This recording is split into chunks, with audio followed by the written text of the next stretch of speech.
Hi, I'm delighted to be joined for this episode of New Reality With by Axel Hefer. You're the CEO and Managing Director of Trivago, based in Düsseldorf in Germany, currently based at home. So thank you very much, Axel, for joining us on this PhocusWire and Phocuswright feature series where we look forward at what some of the industry's thought leaders and leaders of businesses are thinking about how everything is going to unravel, but also recover going forward. So again, thanks for joining us, Axel. We really appreciate your time. Thanks for having me. Okay. Just first of all, before we kind of dive in a little bit, a question that I've been asking a lot of people, not just in this interview series, but just generally, leaders of businesses. Is there anything in your previous jobs? I mean, you joined Trivago in 2016. You were in the finance world beforehand, and also you were in a business around kind of retail furniture and things like that. Is there anything in your previous life that kind of prepared you for this current period that we're in? And I'm not talking about just viruses and things like that, but from operationally, is there anything that prepared you for this, or has this all been very much an unknown and you, like everybody else, has been kind of learning as you go along? That's a very good question. I don't think that you could have prepared for this. I can't think of any precedent where a whole industry globally has stopped within a couple of weeks. But I think there are some experiences that I've made in the past that have been helpful. I mean, one for sure is to have lived through a couple of crises before, being at the financial crisis, 2008, 2009, being at actually another healthcare crisis. So actually, my daughter was born 2003 in Singapore, and we lived there at the peak of the SARS outbreak.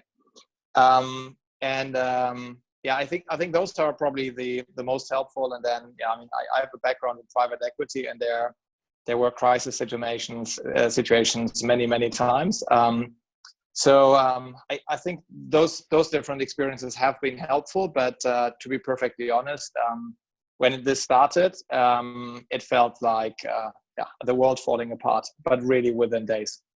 Yeah, indeed. So, before we move on to specific things around how things are going to, we said at the beginning, recover and maybe reboot and all these other kind of things. Just give us a sense, if you can, Axel, about what you had to do as a business as everything essentially started falling apart. We're talking late February, early into middle of March. What did you have to do as a business to just kind of accommodate, perhaps the wrong word, but to make sure that everything was handled correctly from a customer perspective and everything else? What did you have to do? So the first focus has obviously been our customers and our employees. So the first thing that we had to do was we had to send, or we did send everybody home to really reduce the multiplications, I guess, if that's the right word, and also the risk for employees, which was a bit of a challenge because we as a business really believe in very informal personal interaction. We run pretty much our global operation out of one office. So everybody is there. We hire globally, bring everybody together. And so we had over one weekend to really completely change that approach to a fully remote, now more than 1,000 individual office approach, including rolling out the technology. So that was a big challenge. The customer-facing challenge was also not that straightforward. So we stopped marketing as soon as we could and contacted our customers via email that if they don't have to, they should not travel. But some of the marketing contracts that we have entered into are not that easy to pull out of. So the team really had to negotiate really country by country, channel by channel, to pull the spend and to stop promoting traveling. And those, I would say, were the two biggest challenges right at the beginning of the pandemic. Okay, and just lastly on this kind of this area, I mean, where are things now? Are you just kind of in almost like a, to use an aviation term, like in a holding pattern, waiting for things to pick up, or are you starting to see some early signs of things and go from there? So we as a business actually moved out of this initial paralysis, relatively speaking, quickly. And it was end of March, and the last week of March, where we just said, okay, let's just ignore the revenues that are out there. This will go down to zero, and it has to go down to zero, and let's just focus on a few months in the future when things have gotten a lot better and there will be some safe traveling out there. And let's just imagine what state of mind our customer will be in and what he will need. And that actually was extremely helpful to really, in this very remote setup and a very difficult time, to focus everybody on the customer and on the future. A very, very simple thought, but very, very powerful. And that we've been in that state now for 8, 9, 10 weeks, perhaps. So for quite a while. And it has actually worked very well. In terms of traveling activity, what you do see is that there are, in Asia, there is still some domestic travel in quite a few of the markets. But in Europe, the last 2 to 3 weeks, you could see that, in particularly in Germany, there is some pickup in domestic demand, focused on the summer season and focused on the remote areas, on more nature, so the coastal areas and the mountains. So our customers want to get out of the metropolitan region and go to less densely populated areas and really to the nature. And in the US, you can see similar things.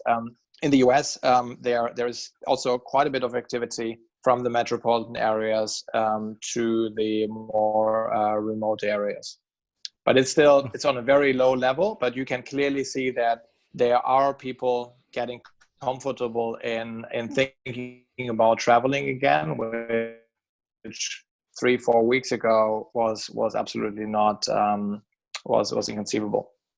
Okay, and I think it would be safe to say that Trivago has been very good at brand marketing in recent years. You know, going back probably 5 or 6 years, we had Trivago Man and the iterations of Trivago Man, and it was very much a brand-led kind of marketing offering. How does Trivago kind of start to think about its marketing activity as we and you as a business emerge from this period? Is it about brand marketing? Do you tweak that original message, or how do you approach that now? Yeah. So for this year, it's the objective of marketing will be very different than in the previous years. The way we think about it is that it's not only that the whole industry has gone down to zero, so there is no supply and no demand, but on the demand side, really, the travelers have been trapped or have been at home for now months. And basically being at home because there is some risk, some health risk out there, and that we think is something that we need to deal with, and we need to rebuild confidence that there is safe traveling activity out there. Obviously, there has to be a safe traveling activity out there first, and then we need to rebuild as an industry the confidence that it is actually safe to get out of your apartment, your house, and do, in small steps, get closer to something that will be the new normal in traveling. And that from our perspective is, for this year, much, much more important than boosting our revenues a bit more, because the challenge for the industry is so big that we all need to work together on that. So our messaging will be much more on doing the right thing rather than pushing sales. So the focus is a bit different this year, and we are working on some communication that we will launch in the markets at the point in time where we feel that there is safe travel out there. It will be very different than the way we've been running it before. Next year probably will be a bit of a mix, and then the year after will be, I guess, a bit more back to normal. Yeah. Interestingly, you said there, Axel, that, this is a period where the industry has to work together. Whether it's about encouraging people to just travel again or reassuring them that it's safe to do so. Is that something that you would say is done officially in collaborating between brands and different types of brands? Or are you just saying conceptually the industry needs to work together in that kind of unified message? I do think the industry needs to work together, and it's our responsibility as business as well to not only focus on our part of the overall travel ecosystem, but really look at the bigger picture. I mean, we, at least as Trivago, are talking to a lot of companies in the travel space, and that is the main theme. Is there anything that we could do together to really help the market to restart? And there are quite a few companies where we don't have a business relationship with, and we don't really have directly a joint common interest. So the only common interest is really how can we really, in step by step, rebuild the trust and also the travel overall. Okay, now Trivago, and I remember meeting Malte many years ago when you were just a handful of people at an ITV Berlin, and this was when, the early days of the hotel review element of Trivago, and then it morphed into the Metasearch part and things like that.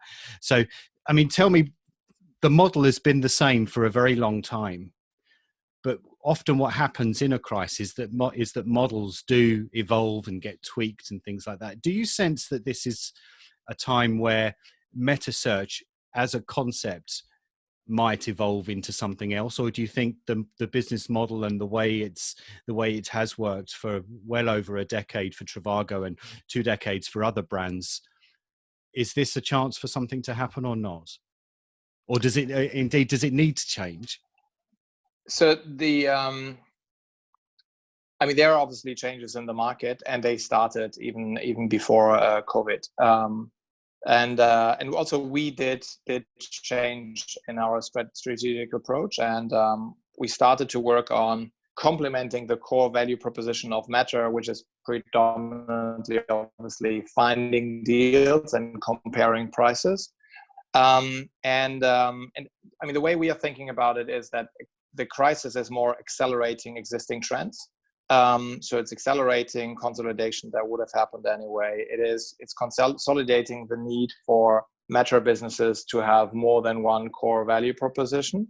But it's also a huge opportunity because it's resetting everything. And this reset is a fascinating opportunity because you have to rebuild not only your business over the last couple of years, which is an opportunity you're not given that often. And so for us specifically, we started to work on really comparing across all accommodation types end of 2017. And since then made huge progress in really adding more and more apartments, vacation rental properties to the platform and showing them in a meaningful way, which has proven to be, in a way, I mean, a good strategic direction in the current crisis, because there are a lot more searches right now as the market is restarting for apartments and for vacation homes, in particular from people and travelers that don't feel safe in crowds. And that is a way how you can get out of your apartment and get a break from being in your apartment 24/7 without really running the real risk or the perceived risk of being too close to too many people. And so that's definitely important. And the third value proposition that we have started to work on beginning of this year, but it's not there yet, but you will see it this year, is local traveling, which again we think is an interesting opportunity generally speaking, but in particular in the current times by our travelers that is not really met that well. And so by doing that, we are expanding our value proposition even a bit further. So a long story short, just the pure buy compare prices has not been good enough even last year, and I've been working on that, and it will not be good next year and the year after. You need to have a more complete value proposition towards your user to serve them for various different kind of needs that they have, rather than just focusing on one. What's interesting that you're saying there, Axel, about the introduction of it was a few years ago, the introduction of kind of private accommodation into the wider kind of portfolio of different types of accommodation that people can look for, and you see that as being an important part of what you do. Why is it, do you think, that it's taken so long for arguably yourself and others to actually get to that stage where private accommodation should be shown in kind of search and comparison results against hotels? Is it a change in mindset by consumers, or is it just the ability to do so from a distribution perspective behind the scenes?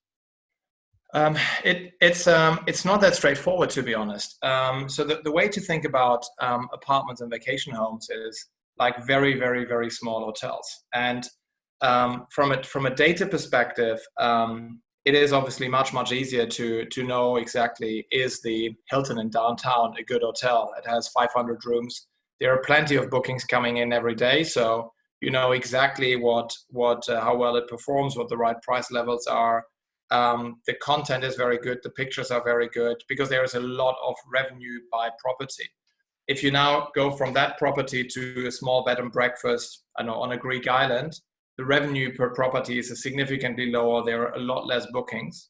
Mm-hmm. And now you go to an apartment that is perhaps not even rented the full year, has just a few bookings per year, but still you need to somehow integrate that property into the same search results than the Hilton in downtown, and you know very, very little about one property and a lot about the other. So it is not that easy to really combine the different accommodation types, because you need to really filter. I mean, what is the user really looking for? So it is actually not that straightforward. And on the other hand, you need, for the same number of room nights, you need so many more apartments, because it's just one bedroom or a few bedrooms, whereas an hotel has hundreds.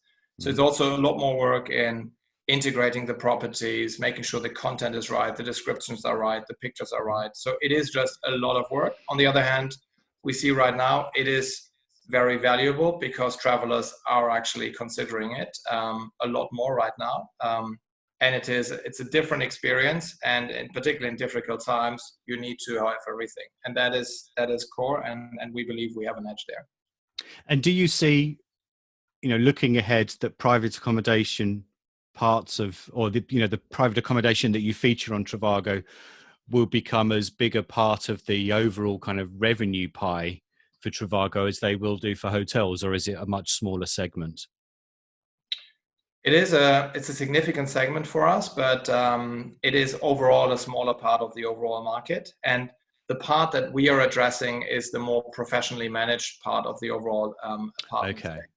So and there, it's important to see where our brand position is coming from. It is really Hotel Trivago. So you're looking for a certain kind of experience.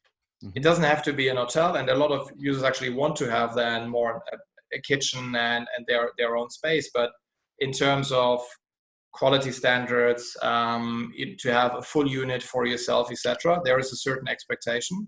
That's why we filter basically and only show a certain part of the market on our platform. But it is significant, and it is very important to have the complete offering. So talk to us a little bit about historically your relationship with OTAs and your advertising on OTAs, what the current state of play is with Trivago and your advertising on OTAs, and how that might change as a result of this recovery period that you and they are in. So, yeah, I mean, the OTAs are a very big part of our business, clearly, and they're in particular Booking Holding and Expedia Group. And we make approximately 3/4 of our revenue with those two groups, which is obviously not ideal to have such a high level of customer concentration. And we started to work on some alternative products in our core value proposition to diversify revenues more. And one product that we technically took live already, but in the current market, obviously, will need some volume, is sponsored listings, which is predominantly targeting hotel chains and is on other better platforms, but also on OTAs, used a lot by chains in particular.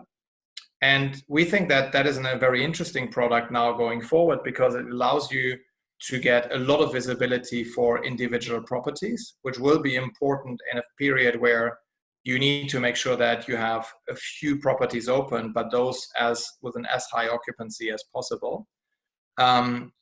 The other product that we have tested in the first quarter and also technically took live is display advertisement, And there, the same thing is true. We think that it is particularly interesting in the current situation because it allows you for additional messaging to our travelers.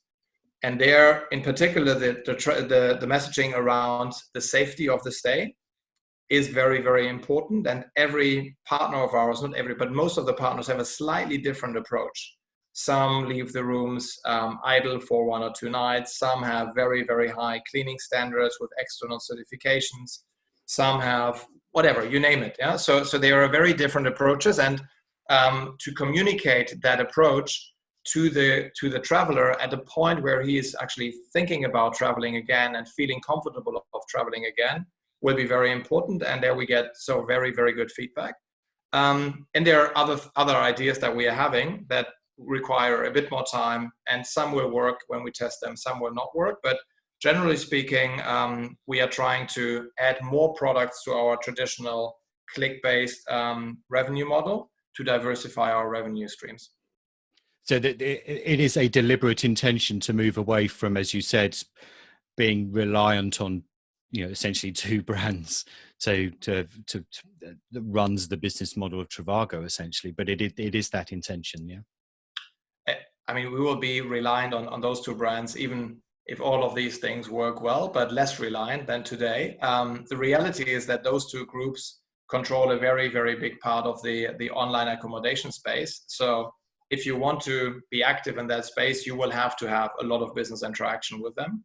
Yeah. But yes, I mean, at the margin, obviously, we want to diversify our revenues more.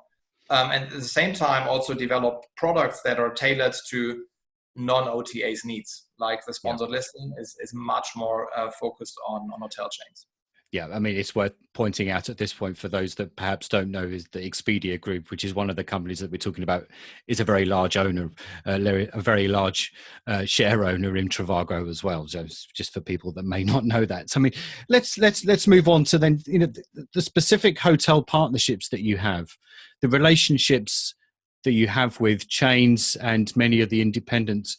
What kind of feedback are you getting about how they want to manage their own distribution and marketing during this recovery phase in this second half of the year that we're rapidly approaching in about 5 weeks' time and into 2021? I mean, what are they saying to you, if anything, at this stage? So I've spoke to many of our advertisers directly in the last couple of months, and it's the situation is very different for the chains that own and operate the properties, and chains that have more of a franchise model. So they're in slightly different situations, and there is a huge spread of the financial situation, obviously, of the different companies. So there are quite a few that are just focused on their liquidity, and the main discussion that we are having is obviously how we can support our partners and sometimes partners for many years through this now low point in the crisis, to then re-engage later in the year. There are others that are very actively really thinking through, okay, what will be the first destinations where people will feel comfortable to travel to? What do we need to have to offer? What cleaning standards do we need to put in place? How do we actually open our hotels? And that I mentioned that earlier.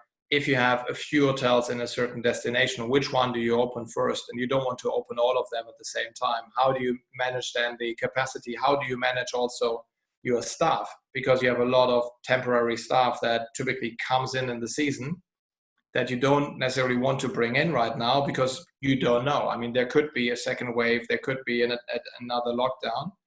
And so everybody is very cautious, and we are just in active discussions with everybody and trying to give as much transparency on things that we do see in terms of early searches, what are likely first destinations as we can.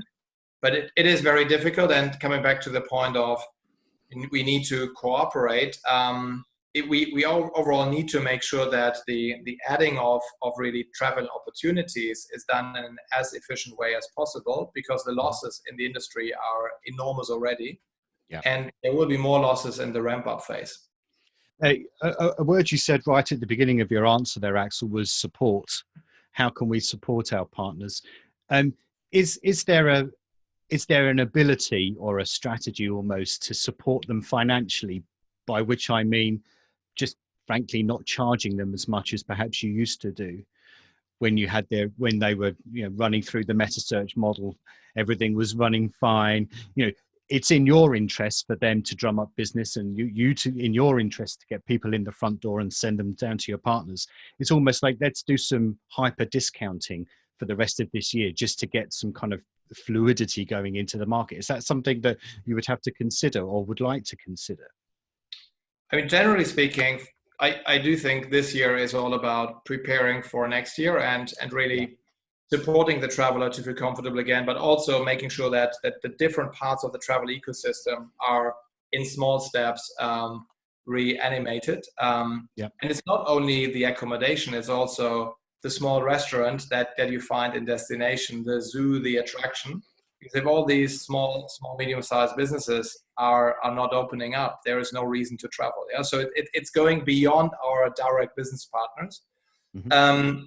In a way, in our business model, it's happening automatically because it is an auction, and so overall there is obviously a lot of uncertainty, and because of that, the level of commercialization or the cost per lead are much lower than normally are.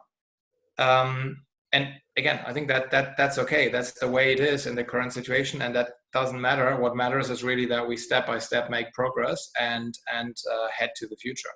Okay, so to step away in the last kind of third of our interview here, Axel, it's some more kind of broader subjects really about online travel, digital travel, and things like that. I mean, what is your general perspective on the role of Google and the ambitions that Google might have, indeed might want to take advantage of with its kind of influence is perhaps a diplomatic word that some might use for its kind of involvement with the travel industry? Give us your perspective, please. Google is I guess the frenemy of everybody. An awesome technology company, but on the other hand, also a company that is capturing a lot of the overall value that is generated by many companies, not only in travel, but across the whole internet ecosystem. And when you look at travel specifically, one criticism that has been raised a lot and more in the last couple of years, I would say, is that the share that Google is capturing is too high and it's disproportionate. Mm-hmm. That is obviously a matter of perspective. so different players might have a different perspective there. I mean, from our perspective, we have pre-COVID started to run some tests to test actually whether for us our level of activity is the right activity, and unfortunately, the results were not fully conclusive given the drop in volumes. But the first results made us believe that we should continue to test in that direction, i.e. that there is a good chance that the right level of activity should be lower. And there I can only speak for ourselves. And of course, I mean, we will be, like in everything, very, very data-driven and test-based. And once there is more volume, we will look at it again and see whether the first indications are correct.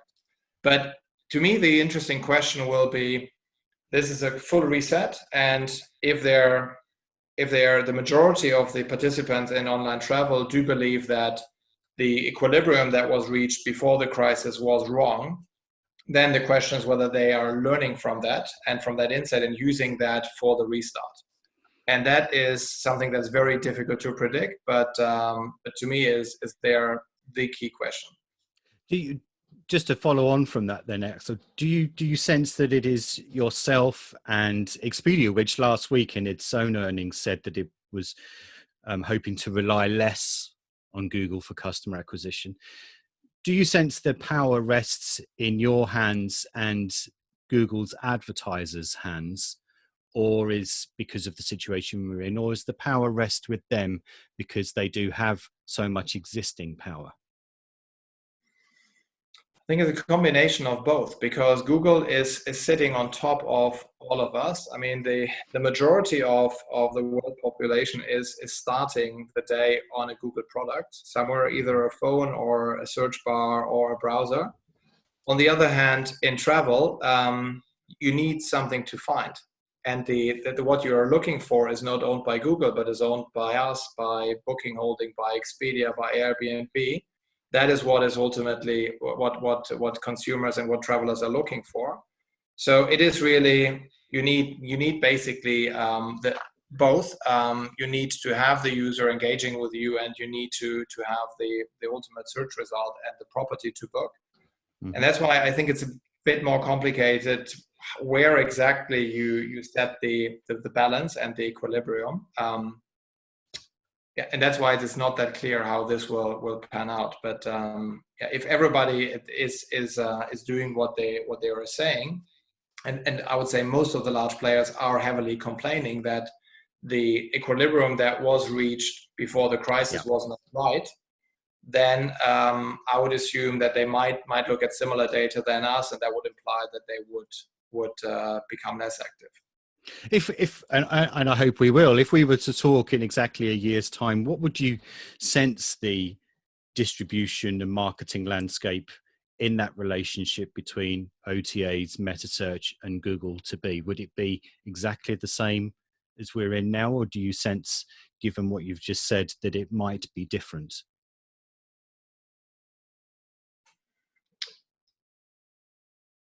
I think the dynamic that has started before the crisis will continue, and the dynamic has moved really from 2015, 16, where you could hear a lot of comments like, it is a symbiotic relationship.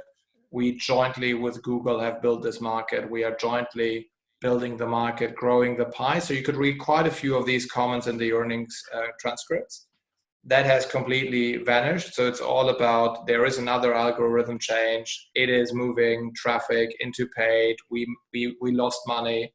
So it's a lot more confrontational. And I don't think that the crisis is fundamentally changing the dynamic. It's, if anything, putting more pressure on the existing dynamic. Interesting. Yeah. So I would think, if I would have to bet, that it will become more of a conflict rather than less of a conflict, like it used to be five plus years ago. I mean, for us, we do see this as an opportunity, because we are not after the core business model of OTAs. We want to cooperate with them and jointly build a good value proposition. And we've been doing that now for almost 2 years, really jointly developing products, acting very much in partnership. And we think that that is a way for us to differentiate our offering versus our key competitors going forward. Okay, and last of all, then, Axel, I mean, you worked in the kind of the finance environment beforehand, and things like that. I mean, Trivago was a startup once upon a time. It probably doesn't feel. I mean, lots of CEOs always say, "Oh, we try to behave like a startup," but strategically, you know, you're a listed company. You're not a startup anymore, but its roots are based in that wave of travel startups that came through at the turn of the decade. How do you sense that particular market, the startup market in the industry, is going to fare during this particular crisis? Because presumably there'll be a squeeze on funding. There's never a squeeze on ideas, which is terrific, but there is likely to be a squeeze on funding. How do you just sense that's going to play out? You know, even if I could paraphrase it better, what would you do if you were a startup now and you had this great idea, but this damn crisis has come along and right in the middle of when you want to start making things work for you?